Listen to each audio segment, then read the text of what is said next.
바둑은 아마추어와 프로로 이렇게 나눠지게 되는데, 아마추어와 프로의 다른 점이 뭡니까? 이 바둑 기사들이 프로된 기사들은 반드시 대국이 끝난 다음에 복기라는 걸 합니다. 복기. 자기가 어디에다가 수를 뒀는지를 다 머릿속에 읽고 그대로 복기를 상대편과 함으로 인해서 진 사람은 내가 여기서 이 수를 잘못 둬서 졌구나라는 걸 깨닫게 되죠. 알게 되고, 이긴 사람은 내가 여기서 이런 수를 둬서 이겼다라고 학습을 더 하게 되는. 그래서 프로 기사들은 복기라는 걸 통해서 더 발전적으로 나아가도록 그렇게 돼 있는 게 이 바둑이죠. 여러분, 신앙생활에도 항상 좋은 일만 있지가 않지요. 어떤 때는 우리가 생각지도 않는 정말 어처구니 없는 일이 벌어질 때가 있어요. 어처구니라고 하는 건 맷돌을 보시면 맷돌 옆에 나무를 이렇게 끼는 게 있잖아요. 그게 어처구니라고 그래요. 근데 맷돌이 있는데 이 손잡이가 빠져 있으면 맷돌을 어떻게 돌리겠어요? 그래서 어처구니가 없는 거거든요. 우리 인생에도 어처구니 없는, 상상 못할 일이 우리 가정에, 내 삶에 반드시 올 때가 있어요. 그럴 때 우리 그리스도인은 신앙의 복기가 굉장히 중요합니다. 내가 지금까지 어떻게 살았는지, 내가 어떠한 일을 행하면서 여기까지 왔는지를 복기해 보는 게 굉장히 중요한 일이죠. 그래서 때로는 갈라디아서 6장에 나와 있는 말씀처럼 하나님은 만홀히 여김을 받지 아니하니 사람이 무엇을 심든지 그대로 거둔다고 그랬으니까 내가 혹시 잘못된 걸 심어 놓은 건 아닌가? 그 결과로 이런 어려움이 온 건 아닌가? 이 돌아보기 필요하죠. 그래서 여러분, 전도서의 말씀에 보면 우리 인생이 즐겁고 기쁜 일이 왔다. 그럴 땐 마음껏 즐거움을 살라는 거예요. 기뻐하라는 거예요. 그러나 곤고한 고난이 올 때는 뒤돌아보라는 거예요. 반드시 뒤돌아보면서 복귀하는 게 굉장히 중요한 거지요. 오늘 여기 본문 말씀에 보면 야곱의 집에 어처구니 없는 사건이 일어나게 됐어요. 상상 못할 일이죠. 이런 일이 어떻게 우리 집안에 올까 생각도 못했어요. 오늘 성경 1절에 보면 34장 1절, 레아가 야곱에게 낳은 딸 디나가 그 땅의 딸들을 보러 나갔더니 그랬습니다. 야곱에게는 4명의 아내가 있었는데 그 중에 첫 번째 아내의 이름이 레아지요. 이 레아는 6명의 아들을 낳고 7번째로 딸 디나를 낳았어요. 바로 그 디나라는 딸이 그 땅의 딸들을 보러 나갔다 이렇게 나옵니다. 보러 갔다라고 하는 이 말, 보다라고 하는 히브리어 라아라는 말은 그냥 단순하게 보는 게 아니라 매우 세심하게 본다, 즐기며 본다, 그리고 그것을 배운다라는 뜻의 히브리어가 바로 여기 본다, 라아라는 단어를 쓰고 있어요. 그러니까 디나라는 이 딸아이가 그냥 그곳에 가서 이렇게 구경하러 간 게 아니라 거기 있는 처녀들과 사귐을 갖고 그 처녀들이 그 행하는 모든 일을 같이 즐기면서 그렇게 하고 싶어서 갔던 거죠. 한마디로 말하면 디나라는 이 아이가 엄마 아버지로부터의 어떤 신앙의 교육과 그런 것으로 지금 정숙해져 있는 상태가 아님을 보게 돼요. 이미 벌써 마음이 잘못됐음을 말해주는 거죠. 엄마 아버지가 장로님이고 뭐 권사님이고 그런데 그 아들 아이나 딸이 무슨 카바레나 무슨 뭐 이런 어떤 술집이나 이런 데를 한번 가봐서 그곳에 가서 좀 즐겨보자 하고 갔던 것과 같은 거지요. 그런 상태로 지금 잘못된 상태에 있음을 말해주지요. 그런데 여러분, 오늘 성경 2절에 기가 막힌 사건이 있지요. 히위 족속 중 하몰의 아들 그 땅의 추장 세겜이 그를 보고 끌어들여 강간하여 욕되게 했다라는 거예요. 거기 있는 처녀들하고 이렇게 놀고 즐기려고 갔다가 추장에게 붙들려 가가지고 강간을 당하는 기가 막힌 사건이 벌어지게 된 거죠. 그런데 참 희한한 건 3절에 그 마음이 깊이 야곱의 딸 디나에게 연연해서 그 소녀를 사랑해서 여러 말로 위로를 하고는 그의 아버지 하몰에게 청해서 이 소녀를 아내로 얻게 해달라고 부탁을 하는 거죠. 그래가지고 아버지인 하몰하고 이 세겜이 바로 야곱의 집에 찾아갑니다. 찾아갔는데 오늘 성경 5절에 보세요. 야곱이 그 딸 디나를 그가 더럽혔다 함을 들었으나 자기의 아들들이 들에서 목축함으로 그들이 돌아오기까지 잠잠하였고 그랬습니다. 아무 대답을 안 한 거죠. 하몰이 와서 대개 따님을 우리한테 며느리로 보내주십시오. 우리 아들이 너무 사랑하니까 결혼을 시키십시다. 부탁을 하러 왔는데 아무 대답을 안 하는 거예요. 야곱은 정말 어처구니 없고 기가 막힌 사건 앞에서 할 말을 잃어버린 거죠. 드디어 야곱의 아들들이 들에서 돌아왔습니다. 7절 야곱의 아들들은 들에서 이를 듣고 돌아와서 그들 모두가 근심하고 심히 노하였으니 이는 세겜이 야곱의 딸을 강간하여 이스라엘에게 부끄러운 일 곧 행하지 못할 일을 행하였음이니라. 막 오빠들이 막 분노가 일어나는 거죠. 너무 화가 나는 거죠. 못 견디는 거예요. 하몰이 말합니다. 내 아들 세겜이 마음으로 너희 딸을 연연하니까 원하건대 그를 세겜에 주어서 아내를 삼게 하라고. 우리 같이 통혼을 해서 우리 지금 여기 지역에 넓은 밭도 있고 땅도 있으니까 우리 같이 매매하고 같이 살자고 이렇게 이야기를 합니다. 그 아들 세겜도 이렇게 말하지요. 11절 세겜도 디나의 아버지와 그의 남자 형제들에게 이르되 나로 너희에게 은혜를 입게 하라. 너희가 내게 말하는 것은 내가 다 주겠다. 이 소녀만 내게 보내주면 내가 어떤 큰 혼수와 예물을 청할지라도 내가 다 주겠다고. 정말 이 세겜이 디나를 정말 사랑했던 것이 분명한 걸 보게 되죠. 그런데 여러분, 이 말을 들은 야곱의 아들들이 어떻게 하는지 다 같이 13절을 보겠어요.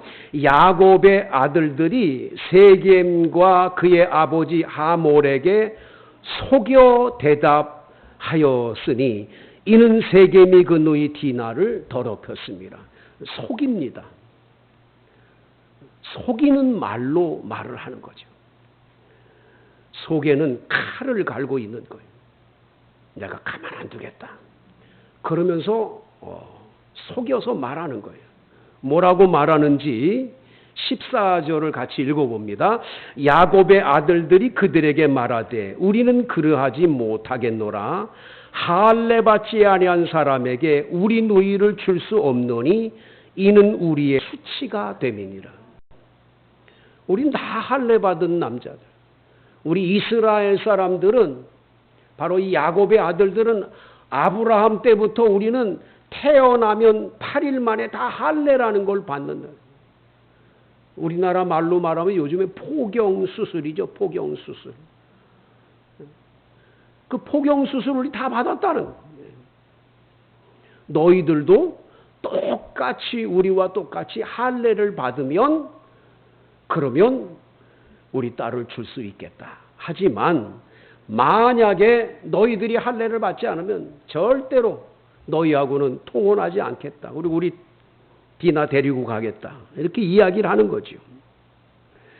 오늘 성경에서 아주 우리가 놓치지 말아야 될 것은 지금 이 야곱의 딸 디나는 어느 집에 있는 겁니까? 여기 성경 11절에 보면 우리 딸을 데리고 가리라 라는 말이 나오지요. 그리고 26절로 가보세요. 26절 칼로 하몰과 그의 아들 세겜을 죽이고 디나를 세겜의 집에서 데려오고 그런 걸 보면 이 성폭행을 해놓고 자기 집의 딸을 그걸 감금시킨 채로 와서 결혼시키겠다고 얘기를 하는 거예요. 그러니까 이 세겜의 집도 지금 굉장히 잘못된 것을 행하고 있음을 우리가 볼 수가 있는 거죠. 아무튼 오늘 이 야곱의 집에 왜 이런 일이 벌어졌을까요? 오늘 설교 제목을 제가 뭐라고 썼지요? 왜 이런 고난이 찾아왔는지 그 원인이 뭐냐 말이에요. 왜 이런 고난이 이 집에 찾아왔냐? 한번 신앙의 삶을 복귀해 볼 필요가 있죠. 복귀해 볼 필요가. 뒤돌아봐야죠. 원인이 분명히 있어요. 뭔가 잘못된 걸 심어놨기에 여기 온 거예요. 지금. 뭐 때문일까? 여러분 그 해답은 33장에서 찾을 수가 있어요. 33장 5절을 한번 같이 읽어볼까요? 33장 5절 시작. 에서가 눈을 들어 여인들과 자식들을 보고 묻되 너와 함께한 이들은 누구냐? 야곱이 이르되 하나님이 주의 종에게 은혜로 주신 자식들이니이다. 야곱은 알아요. 자기네 지금 아내가 4씻고 아이들을 11명이나 지금 이렇게 데리고 딸까지 합하면 12명이죠. 이렇게 데리고 지금 왔어요. 20년 만에. 누구냐? 그랬더니 하나님이 자신에게 은혜로 주신 자식들이다 고백을 했어요. 8절 33장 8절 에서가 또 이르되 내가 만난 바 이 모든 때는 무슨 까닭이냐? 야곱이 이르되 내 주께 은혜를 입으려 함이니이다. 야곱이 550마리의 많은 양과 소와 낙타와 나귀를 선물로 에서에게 줬을 때 에서가 그 선물을 받으면서 이건 뭐냐? 무슨 때냐? 물어봤더니 형님에게 바로 에서 형님에게 은혜를 입고자 제가 보내는 선물이라고 말을 합니다.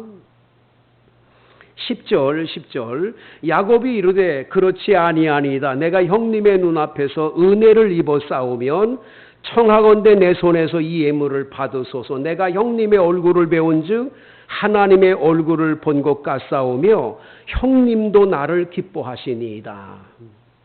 그 형님에게 은혜를 입기 위해서 이 선물을 가져가시라고 간청하면서 그 550마리의 많은 양의 이 모든 이 짐승을 이렇게 이 형에게 주는 거죠. 근데 여러분 11절 말씀에 하나님이 내게 은혜를 베푸셨고 내 소유도 조카오니 청하건대 내가 형님께 드리는 예물을 받으소서 이렇게 말하거든요. 5절과 11절을 보면 야곱은 하나님께 은혜를 입었다고 계속 얘기를 합니다. 하나님께 은혜 입었어요. 8절과 10절은 형님에게 은혜를 형님에게 은혜를 얻고자 한다고 하면서 형님이 나를 받아주고 형님이 나를 용서해 준 것에 은혜가 너무 고마워서 형님에게 이렇게 550마리의 이 모든 예물을 형님에게 선물로 드립니다 하고 드렸어요. 그러면 여러분 에서에게 입은 은혜와 하나님께 은혜를 입은 것과 똑같은 은혜가 여기 기록되어 있어요. 형님에게는 550마리의 이 모든 재물로 형님에게 이걸 드리면서 은혜에 보답을 했어요. 그러면 하나님께 뭐 했습니까? 하나님께 주신 은혜는 뭐 했냐? 기가 막힌 건 여러분, 우리가 이 33장 다 같이 17절, 18절을 보시면 야곱은 형님인 에서에게 용서를 받고 난 다음에 당연히 20년 전에 바단 아람으로 개나리 보찜 하나 짊어지고 가다가 산 뉘엿뉘엿져가지고 돌베개 베고 잠을 자다가 사닥다리가 하늘 꼭대기까지 닿고 천사가 오르락내리락 하면서 야곱아, 내가 어디 가든지 내가 너와 함께하며 너를 복주마. 그리고 너를 다시 고향 땅으로 돌아오게 할 때까지 내가 너에게 약속한 걸 다 지키고 끝까지 너를 지켜 보호해주겠다고 약속했잖아요. 그 베델의 하나님으로부터 만났던 그 베델의 하나님 앞에 돌베개를 기둥을 세워놓고 기름을 붓고 그 서원했잖아요. 내가 돌아오는 길에 하나님이 복을 주면 여호와 하나님을 나의 하나님으로 믿고 내가 이곳을 하나님의 성전으로 짓고 내가 11조를 드리겠다고 약속을 했어요. 근데 하나님의 은혜를 입은 것은 까마득하게 잊어버려요. 형 에서가 용서해 준 건 너무 고마워서 막 전부를 바치면서도 하나님 주신 은혜, 그 베델의 하나님의 은혜는 까마득하게 잊어버렸어요.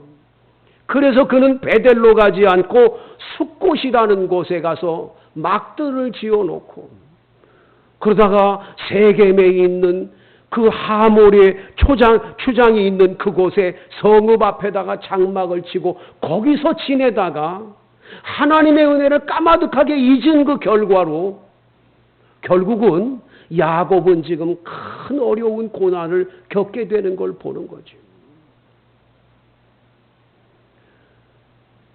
사랑하는 성도 여러분, 배은 망덕이라는 말이 있습니다.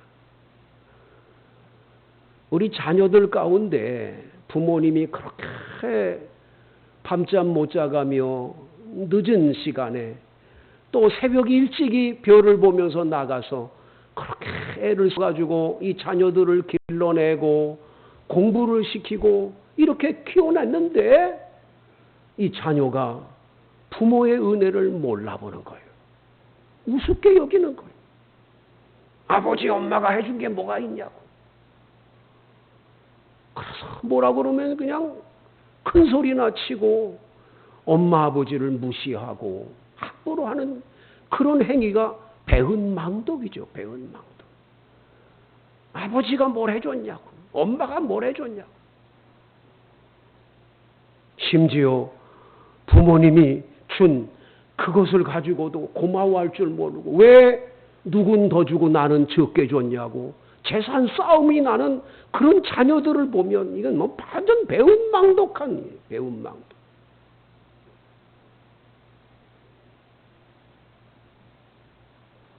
로마 시대에 유명한 세네카라고 하는 루키우스 안나이우스 세네카라고 그러죠. 이 사람 유명한 철학자지요. 이 사람이 써놓은 많은 그 책들이 어떻게 보면 유럽 전역의 많은 젊은이들의 어떤 정신적인 기초를 가져다 줬다고 할 만큼 대단한 책들을 쓴 사람인데 이 사람이 쓴 베품의 즐거움이라는 책이 있어요. 이분은 이렇게 말합니다. 이 사회와 세상이 한 나라가 바로 서기 위해서는 은혜를 아는 게 중요하다는 거예요. 은혜를 아는 것. 그래서 많은 백성들이 남에게 은혜를 많이 베풀고 사는 게 굉장히 좋은 거죠. 그런데 은혜를 또 받은 사람들이 그 받은 은혜에 대해서 감사하면서 그걸 소중히 여기고 감사하면서 인생을 살면 그 고마운 마음을 알고 살면 그 나라는 아주 행복한 나라가 될 수 있다는 거예요. 그런데 많은 나라가 그렇지 않아요. 가장 자기만 가지려고 이기적으로 많이 자기만 가지려고 하고 베풀미 없는 거죠. 은혜 베풀미 별로 없는 거죠.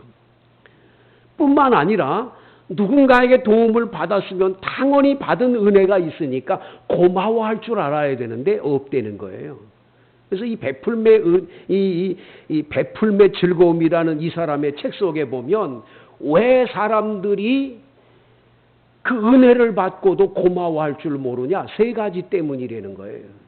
첫 번째가 뭐냐? 자만심 때문에 자만심. 이거 내가 지금 잘 살게 되고 이렇게 된 거 다 내 능력이야. 뭐 네 덕분인 줄 알아? 조금 아까 아버지 어머니가 그렇게 고생해서 키워놓은 자식들이 그 은혜를 모르는 건 지가 잘나가지고 똑똑해서 잘난 줄 아는 자만심이 그 문제가 되는 거죠.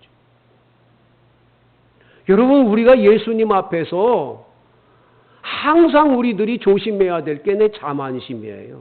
이건 내가 잘나가지고 내가 이렇게 복받고 이게 잘 되는 거야. 하나님이 어디 있어? 하나님 주신 게 아무것도 없어. 이런 배은망덕이 은혜를 모르는 삶이 그 잘못됨을 가져다 주는 거예요.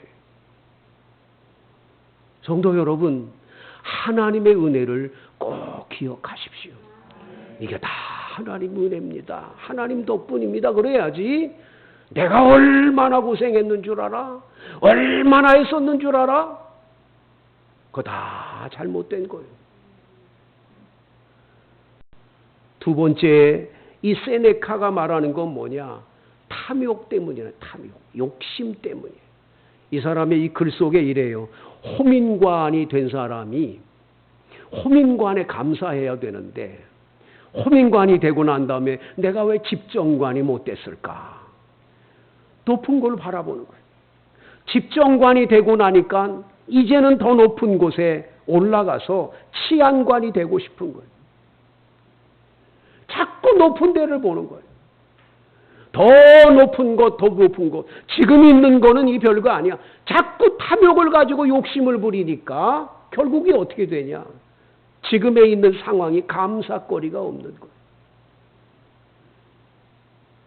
여러분, 우리나라가요,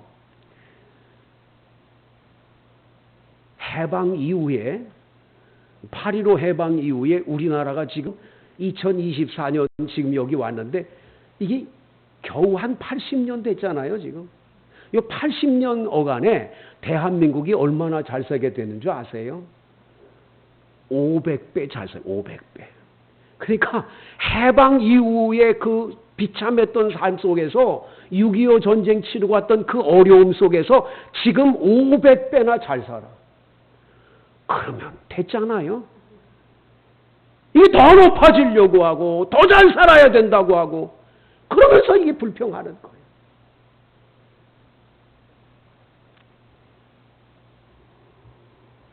세네카는 세 번째 뭘 얘기하냐? 여러분, 많은 분들이 비교 의식 때문에 감사할 줄 모른다는 거예요. 뭐 나는 요거밖에 없어. 쟤네는 더 잘 사는데 이러는 거예요. 응? 우리 집에는 차가 2대밖에 없어. 저 집은 3대 있는데. 우리는 왜 방에 화장실이 2개만 있어? 저 집은 3개 있는데. 왜 우리는 45평이야? 저쪽은 50몇 평인데. 전부 비교야. 항상 비교하면서 불평하는 거예요. 여러분, 하나님 베푸신 은혜 잊어버리면 안 돼요. 너무 쉽게 잊어버려요. 우리 대한민국이 언제부터 무슨 자유 무슨 뭐 하면서 함부로 말들을 합니까? 이 대한민국 제일 큰 문제가 뭔 줄 아세요? 고마움이 없는 거예요. 감사가 없는 거예요. 이게 무슨 감사는 하나도 없고 다 불평이에요. 뭐든지 불평이에요. 좀 고마움을 찾아야 돼요. 감사 없으면 행복은 절대로 올 수가 없어요.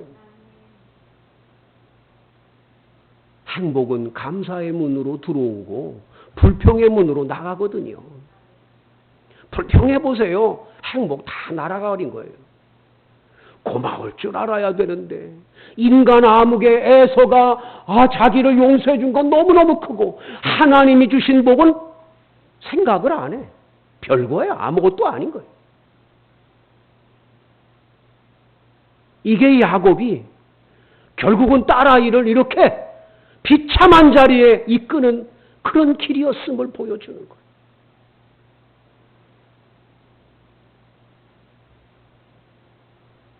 그저 감사하며 살아야 되는데 왜 불평할까? 왜 원망했을까? 여러분, 우리들이 항상 우리 자신들을 복귀해 보시게 되기를 바랍니다.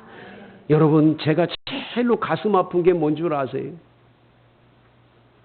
목사가 어느 집이든지 신방을 가잖아요. 신방을 가면 상다리가 부러지도록 밥을 많이 차려서 대접을 해주거나 그래요. 뭐 식당도 좋은 곳에 갈 때가 있어요. 근데 하나님께 드리는 헌금은 그만큼 드릴까? 목사에게 은혜 받은 건 너무 커져가 이렇게 크고 하나님께 받은 은혜는 너무 작다. 그건 잘못된 거 아니겠어요? 근데 목사 적당한 거 먹여도 괜찮아요. 칼국수도 좋고 잔치국수도 좋고 다 좋아. 왜 그거는 생각을 안 하고 하나님께 드릴 감사는 없냐는 거예요. 여러분, 우리 한번 돌아봐야 되잖아요. 야곱은 하나님 주신 은혜를 너무 쉽게 잊어버렸어요. 그 결과가 비참했어요. 우리는 말씀이 거울이 돼서 하나님 주신 은혜에 늘 감격하며 살고, 할렐루야. 그래서 여러분의 삶이 더 풍요로워지기를 축복합니다. 우리 함께 통성으로 기도하겠는데요. 하나님 도와주세요. 아버지 하나님의 은혜로 여기까지 살았는데 감사할 줄 모르고 살았어요. 아버지 앞에 회개도 하고 또 감사로 살겠다는 결단의 기도도 드리시고, 우리 교회학교 어린이들이 여름 성경학교 이번 주에 있습니다. 여러분